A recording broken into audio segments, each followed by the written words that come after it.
നമസ്കാരം. വോട്ടും കണ്ടലിലേക്ക് എല്ലാ പ്രേക്ഷകർക്കും സ്വാഗതം. നമ്മുടെ തെരഞ്ഞെടുപ്പ് ഇങ്ങനെ അടുത്തുകൊണ്ടിരിക്കുകയാണ്.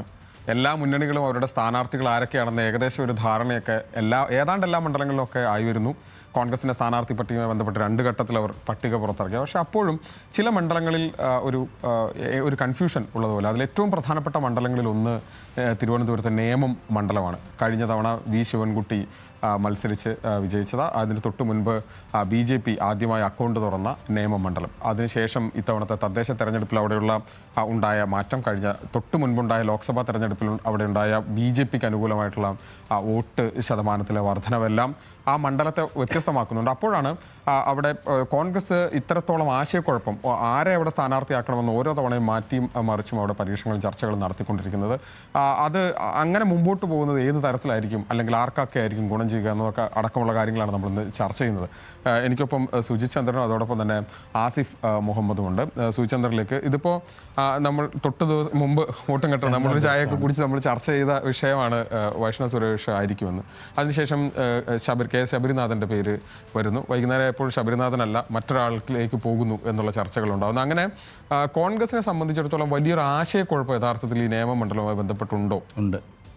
കാര്യം നമ്മളിപ്പോൾ ഈ വിഷയം ചർച്ചയ്ക്കെടുത്തിട്ട് 3-4 ദിവസമായല്ലോ. അതിനു മുമ്പ് ആ ദിവസം നമ്മൾ ചർച്ച ചെയ്തത് ഇതേ ആശയക്കുഴപ്പത്തെക്കുറിച്ചാണ്. അതിനുശേഷം ഈ ദിവസം എത്തി നിൽക്കുമ്പോൾ ഇപ്പോൾ ഏതാണ്ട് 40ഓളം പേരുടെ പേര് കോൺഗ്രസിൽ നിന്ന് വരാൻ പോകുന്നു എന്ന് പറയുന്നത്. CPIയുടെ പട്ടിക ഏതാണ്ടായി, CPMൻ്റെ പട്ടിക ഏതാണ്ട് പൂർണ്ണമാകുന്നു, മുസ്ലിം ലീഗിൻ്റെ പട്ടിക തീരാറായി എന്ന് കേൾക്കുന്നു.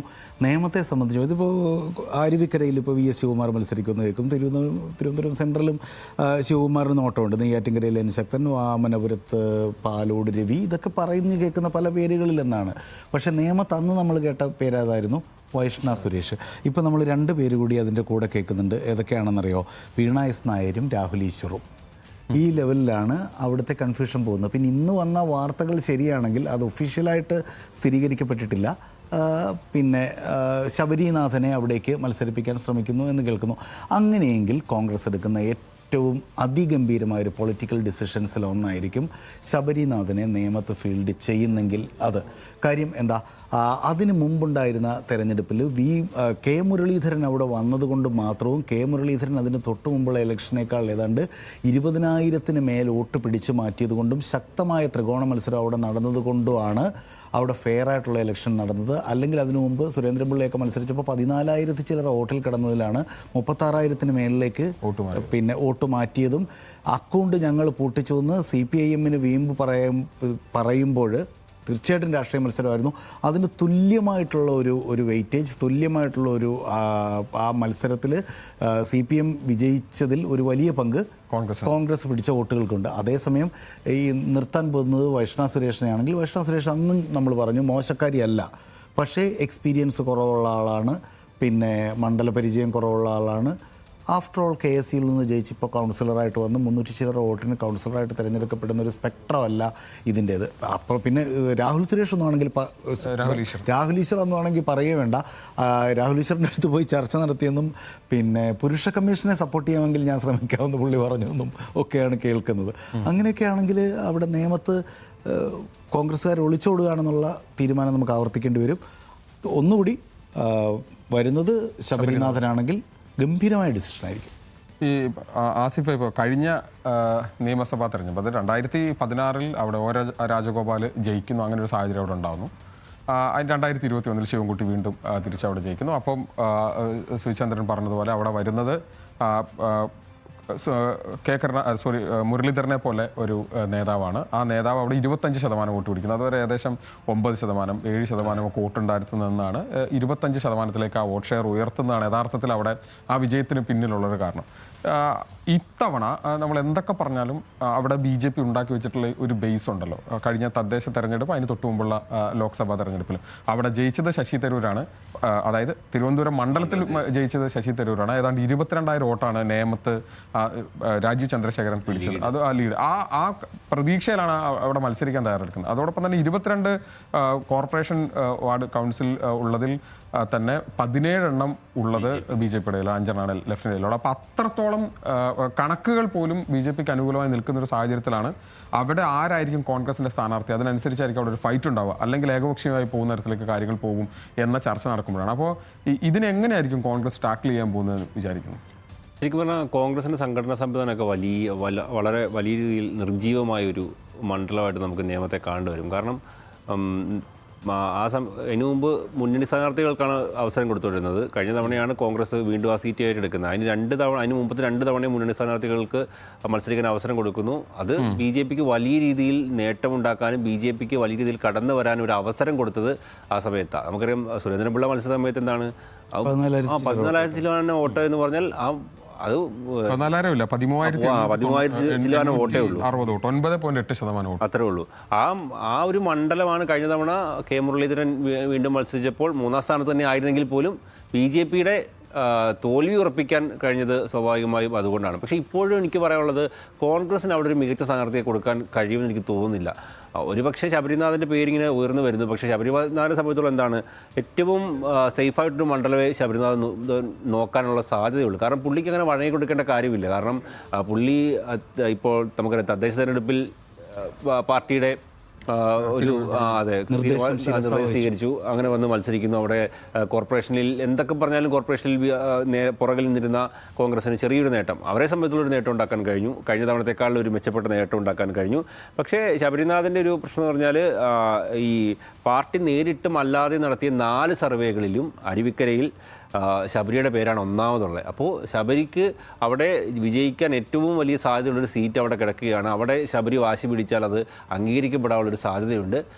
പക്ഷെ അപ്പോഴും നിയമത്ത് സെൻട്രൽ കിട്ടിയില്ലെങ്കിൽ അരുവിക്കര കിട്ടിയാൽ കൊള്ളാമെന്ന് ശിവകുമാറിന് ഉണ്ട്. പക്ഷെ അപ്പോഴും അതിൻ്റെ അടിസ്ഥാനപരമായ പ്രശ്നം എന്താ, കോൺഗ്രസിന് ഇപ്പോഴും ഇങ്ങനെ ഒരു പ്രധാനപ്പെട്ട മണ്ഡലത്തിലേക്ക് ഒരു ഫൈറ്റ് കൊടുക്കാൻ പറ്റുന്ന ഒരു നേതാവിന്, അല്ലെങ്കിൽ മുരളീധരനെ കൊണ്ട് ബലിയാടാക്കണം, നിയമത്വം അങ്ങനെ ചെയ്യേണ്ടി വരും. അവിടെ അവർ സംഘടനാപരമായിട്ട് വലിയ ദുർബലമുള്ള ഒരു മണ്ഡലമാണ്. അവിടെ ബി ജെ പി എങ്ങനെയൊക്കെ ബി ജെ പി കടന്നു കയറിയിട്ടുണ്ടോ അവിടെയെല്ലാം കോൺഗ്രസിൻ്റെ വോട്ട് ബാങ്കാണ് നേരെ ചുരണ്ടെടുത്തേക്കുന്നത്. നമ്മൾ ശിവൻകുട്ടി പരാജയപ്പെട്ടു എന്ന് പറയുന്ന തെരഞ്ഞെടുപ്പിലും സി പി എമ്മിൻ്റെ വോട്ട് എത്ര ശതമാനം കുറഞ്ഞേക്കുന്നത്? സി പി എമ്മിൻ്റെ വോട്ട് 1%-നും 3%-നും ഇടയിൽ മാത്രമാണ് ഒരു വ്യത്യാസം വരുന്നത്. പക്ഷേ ഒരു സ്ഥാനാർത്ഥി വരുമ്പം കോൺഗ്രസിൻ്റെ വോട്ട് ഷെയർ വലിയ രീതിയിൽ കൂടും, മറ്റൊരു സ്ഥാനാർത്ഥി വരുമ്പം വലിയ രീതിയിൽ യു ഡി എഫിൻ്റെ വോട്ട് ഷെയർ കുറയും. അത് വ്യക്തികളെ നോക്കി മാത്രമാണ് അവിടെ. അതിനകത്ത് വേറൊരു സാധനം നമ്മൾ മനസ്സിലാക്കേണ്ടത്, വലിയ പങ്കുണ്ട്. മാത്രമല്ല അവിടെ ബി ജെ പി പലപ്പോഴും നേട്ടമുണ്ടാകുമ്പോൾ തന്നെ നമ്മൾ കാണേണ്ടത് അവിടുത്തെ സ്ഥാനാർത്ഥി അത് ആ മണ്ഡലത്തിലെ ജാതി സമവാക്യത്തെ കൂടി അഡ്രസ്സ് ചെയ്യാൻ കഴിയുന്ന ആളാണെങ്കിൽ മാത്രമേ കഴിയുള്ളൂ. അത് പേരിൽ പിള്ളയോ നായരോ ഉണ്ടാകുന്നതിൻ്റെ അപ്പുറത്തേക്ക് അവരുടെ ആളാണ് എന്ന് അവർക്ക് തോന്നുകയും ബോധ്യപ്പെടുകയും ആ ഒരു പൊസിഷൻ കീപ്പ് ചെയ്യാൻ കഴിയുന്ന ഒരു സ്ഥാനാർത്ഥി അവിടെ വന്നാൽ മാത്രമാണ് കോൺഗ്രസിന് വോട്ട് പിടിക്കാൻ കഴിയുക.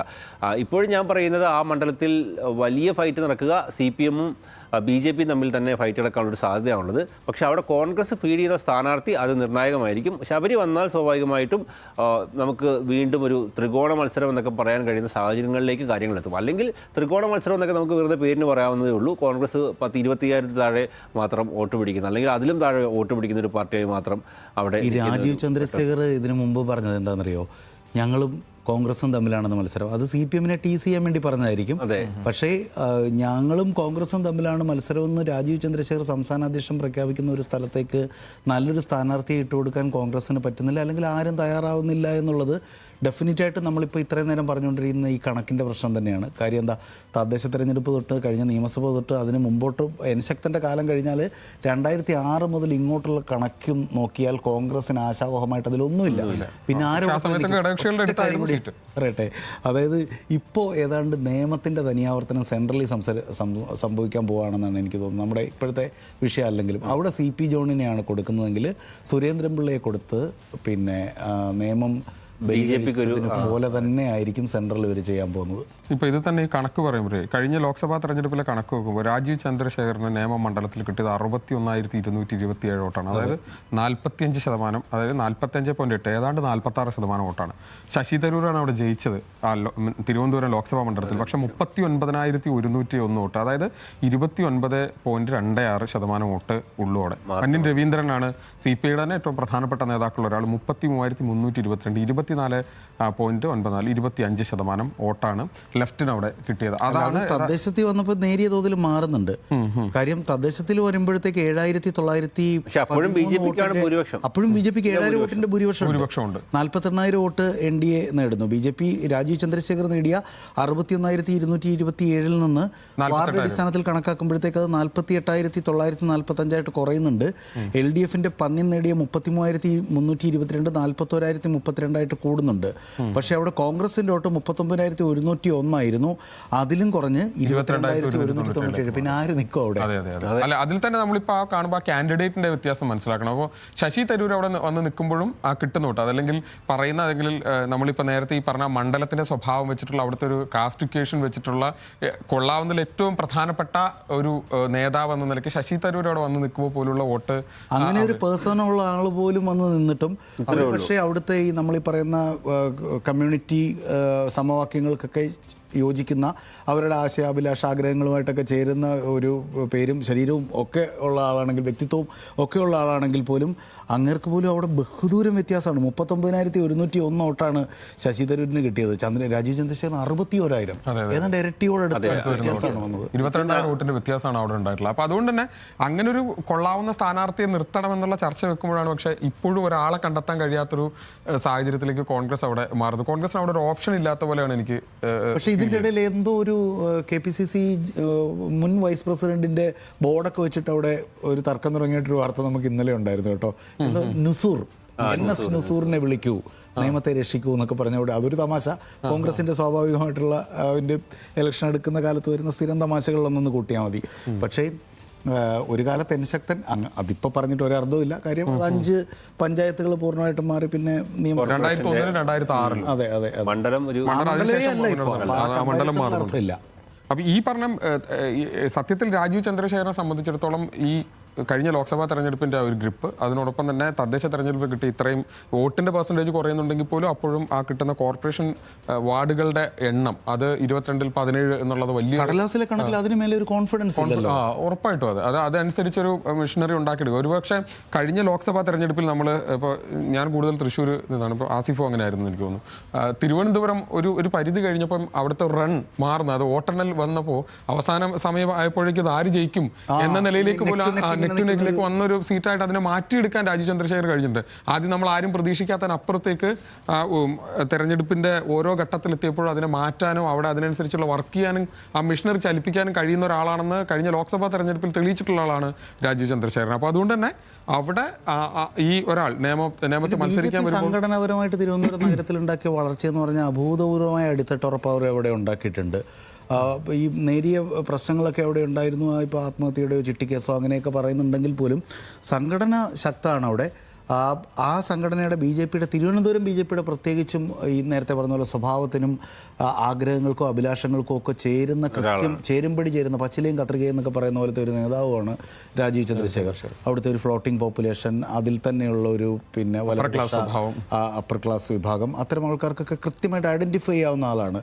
അവിടെ ഇപ്പോഴും നമ്മൾ കൂട്ടി പറയാൻ പിന്നെ സ്ലാങ് പോലും ഭാഷാപരമായി സംസാരിക്കുന്ന മലയാളത്തിന്റെ ഇംഗ്ലീഷ് ടച്ചോട് കൂടിയ മലയാളം പോലും അദ്ദേഹത്തിന് അവിടെ ഈ നഗരത്തിൽ അപ്പർ മിഡിൽ ക്ലാസ് മനുഷ്യരുടെ എല്ലാ ചേരുവയും സ്റ്റൈലൈസേഷൻ പൂർണ്ണമായിട്ടും ചേർന്ന് നിൽക്കുന്ന ഒരാളാണ്. ഈ ശക്തമായ ത്രികോണ മത്സരം എന്ന് ആസിഫ് അതിനോട് വിയോജിപ്പ് പറഞ്ഞിട്ടുണ്ടെങ്കിലും ത്രികോണ മത്സരം തന്നെ നടന്നില്ലെങ്കിൽ അവിടെ BJPക്ക് തന്നെയാണ് എഡ്ജ്. നല്ല സ്ഥാനാർത്ഥിയെ കൊടുത്തില്ലെങ്കിൽ അവിടെ BJP ജയിക്കും എന്നുള്ള കാര്യം ഉറപ്പാണ്. BJPയുടെ ഒരാളെ ജയിക്കാൻ വിടാൻ വേണ്ടി ദുർബലനായ ഒരു സ്ഥാനാർത്ഥിയെ കോൺഗ്രസ് ഇറക്കി വിട്ടു കൊടുത്താൽ ഈ വോട്ട് കച്ചവടം എന്നുള്ള ആരോപണം ഭയങ്കര ശക്തമാവുകയും ചെയ്യും. അത്തരം ഒരു ഡയറക്റ്റ് ഫൈറ്റ് നടക്കുന്ന കോൺഗ്രസും BJPയും നേർക്കുനേറാണ് ദേശീയ തലത്തിലും ഒക്കെ നിൽക്കുന്നത്. അപ്പോൾ തിരുവനന്തപുരം പോലൊരു മണ്ഡലത്തിൽ സംസ്ഥാന പ്രസിഡന്റിനെ ജയിക്കാൻ വേണ്ടിയിട്ടൊരു ഒരു വെറുമൊരിരയെ ഒരു ഫൈറ്റും ഇല്ലാതെ ഒരു വാക്ക് ഓവറിന് വേണ്ടിയിട്ട് കോൺഗ്രസ് ഇട്ടുകൊടുത്താൽ രാജ്യാന്തര തലത്തിൽ തന്നെ അത് ചർച്ചയാവും എന്നുള്ള കാര്യത്തിൽ സംശയമൊന്നുമില്ല. അത് കേരളത്തിലെ മറ്റ് മണ്ഡലങ്ങളിൽ ഉപയോഗിക്കുകയും ചെയ്യും. പക്ഷേ അങ്ങനെ ഒരു ബലിയാടാവാൻ വേണ്ടിയിട്ട് ഒരു നേതാവ് നേതാവ് തയ്യാറാവുന്നതാണ്. ഞാനത് പ്രത്യേകിച്ച് UDF അധികാരത്തിൽ വരുമെന്ന നിൽക്കുന്ന സമയത്തുകൂടിയാണ് എല്ലാവരും ജയിച്ച് MLA ആവാനായിരിക്കുമല്ലോ ശ്രമിക്കുക സ്വാഭാവികം. നിലവിലെ സാഹചര്യത്തിൽ അവിടെ ഒരു ദുർബലനായ സ്ഥാനാർത്ഥി തന്നെ വരാൻ സാധ്യതയുള്ളൂ. കാരണം പ്രമുഖനായ ഒരു സ്ഥാനാർത്ഥി വരാൻ സാധ്യതയില്ല. ഞാൻ ഇപ്പോൾ തന്നെ ശബരിനാഥിൻ്റെ പേര് ഇങ്ങനെ സജീവ ചർച്ചകളിൽ ശബരിനാഥന് വഴങ്ങില്ല എന്നാണ് ഞാൻ വിചാരിക്കുന്നത്. കാരണം അങ്ങനെ വഴങ്ങിക്കൊടുത്താൽ പോലും ആ സീറ്റിൽ വിജയിച്ചെടുക്കാൻ കഴിയുന്ന തരത്തിലേക്കുള്ള ഒരു പെർഫോമൻസ് അവിടെ കോൺഗ്രസിന് കാഴ്ചവെക്കാൻ കഴിയുമെന്ന് ഞാൻ കരുതുന്നില്ല. കാരണം അവിടെ ഒരു അവിടുത്തെ ഒരു മാറ്റം ഉണ്ടാകാൻ സാധ്യത എന്ന് പറഞ്ഞാൽ സ്വാഭാവികമായും അത് UDF LDF BJP ഫൈറ്റ് വരികയും അങ്ങനെ അവിടെ ഈ പിടിക്കുന്ന വോട്ട് ഒരുപക്ഷെ അത് BJPക്ക് കൂടുതൽ കഴിഞ്ഞ തവണത്തെ പോലെ UDFന് ഗുണം ചെയ്യണമെന്നില്ല, LDFന് ഗുണം ചെയ്യണമെന്നില്ല എന്നുള്ളൊരു പോയിന്റ് കൂടെ എനിക്ക് തോന്നുന്നുണ്ട്. കാരണം മാത്രമല്ല മുരളീധരൻ ഓൾറെഡി പറഞ്ഞു മത്സരിക്കില്ല, മീനൊന്നും പറ്റില്ല എല്ലാ തവണയും. മാത്രമല്ല മുരളീധരൻ ആ മണ്ഡലത്തിൽ മത്സരിക്കുമ്പോൾ അത് ആ മണ്ഡലത്തിൽ മുരളീധരന് വേറൊരു ബന്ധവും ഉണ്ടായിരുന്നു. അല്ലാതെ ഏതെങ്കിലും ഒരു നേതാവ് വന്ന് മത്സരിച്ചിട്ടും കാര്യമൊന്നുമില്ല. അപ്പോൾ സ്വാഭാവികമായിട്ടും ഇനി ഒരു പരീക്ഷണം എന്ന നിലയിൽ ഏതെങ്കിലും നേതാക്കളെയോ 2015 ഉപതെരഞ്ഞെടുപ്പിൽ ജയിച്ചു. അതിനേക്കാൾ ഭൂരിപക്ഷത്തിലാണ് 2016 അവിടെ ശബരിനാഥ് ജയിച്ചത്. ഓക്കെ, 2021 തോറ്റു. പക്ഷേ ഇപ്പോഴും നേരത്തെ പറഞ്ഞ പോലെ തന്നെ അരുവിക്കരയിൽ കുറെ കൂടി ഒരു ഫൈറ്റിന് ശബരിനാഥിന് കെൽപ്പുണ്ട്. കുറേ കൂടെ അവിടെ ഫൈറ്റ് ചെയ്യാൻ കഴിയും. സ്വാഭാവികമായിട്ട് അദ്ദേഹത്തിൻ്റെ അച്ഛൻ്റെ മണ്ഡലം, അതിനുശേഷം അദ്ദേഹം ജയിച്ച മണ്ഡലം, അവിടെ പ്രവർത്തിച്ച മണ്ഡലം, അങ്ങനെ ഒരു സാധ്യതയുണ്ട്. അങ്ങനെ ഒരാൾക്ക് അത് പറയാൻ അല്ലെങ്കിൽ ആവശ്യപ്പെടാനുള്ളൊരു സ്പേസ് ഇപ്പോൾ ഉണ്ട്. സെൻട്രൽ കിട്ടിയില്ലെങ്കിൽ ശിവകുമാർ എവിടെ പോകും? അതൊരു പ്രശ്നമാണ്. ഇപ്പോൾ ഈ കേന്ദ്രത്തിൽ ഇവരിങ്ങനെ മറ്റേ രാഹുൽ ഗാന്ധി അടക്കം ഇവിടെ വന്നിട്ട് പറയുമല്ലോ, ഞങ്ങൾ CJP ആണ്, അല്ലെങ്കിൽ CJP എന്നുള്ള രീതിയിലുള്ള പ്രചാരണം, നിങ്ങൾ BJPയുമായിട്ട് ചേർന്നാണ് ഇവിടെ നടക്കുന്നത് എന്നൊക്കെ പറയും. പക്ഷെ അപ്പോഴും നിയമം പോലും മണ്ഡലത്തിൽ ഫൈറ്റ് കൊടുക്കാൻ പറ്റുന്ന ഒരു നേതാവിനെ പോലും കൊടുക്കാൻ കഴിയാത്ത ഒരു പാർട്ടിയായിട്ട് കോൺഗ്രസ് മാറുന്നുണ്ട് എന്നുള്ളൊരു വാസ്തവമാണ്. തീർച്ചയായും. അപ്പോൾ അത് നമുക്ക് അവസാനിപ്പിക്കാൻ സമയമായി, ഏതാണ്ട് 5 മണിയായി. അപ്പോൾ ഇന്നത്തെ വോട്ടും കട്ടനും ഇവിടെ അവസാനിക്കുകയാണ്. നേമത്തൊരു സ്ഥാനാർത്ഥി ഇന്നോ നാളെയായുള്ള സ്ക്രീനിംഗ് കമ്മിറ്റിക്ക് ശേഷം കോൺഗ്രസ് പ്രഖ്യാപിക്കും. അതെങ്ങനെയായിരിക്കും മത്സരം, അത് ആർക്ക് ഗുണകരമാവുന്നൊക്കെ പിന്നീട് നമുക്ക് വീണ്ടും ചർച്ച ചെയ്യാം. തൽക്കാലത്തേക്ക് വോട്ടും കട്ടനും അവസാനിപ്പിക്കുകയാണ്. ഇനി ഹൈ ഫൈവിൽ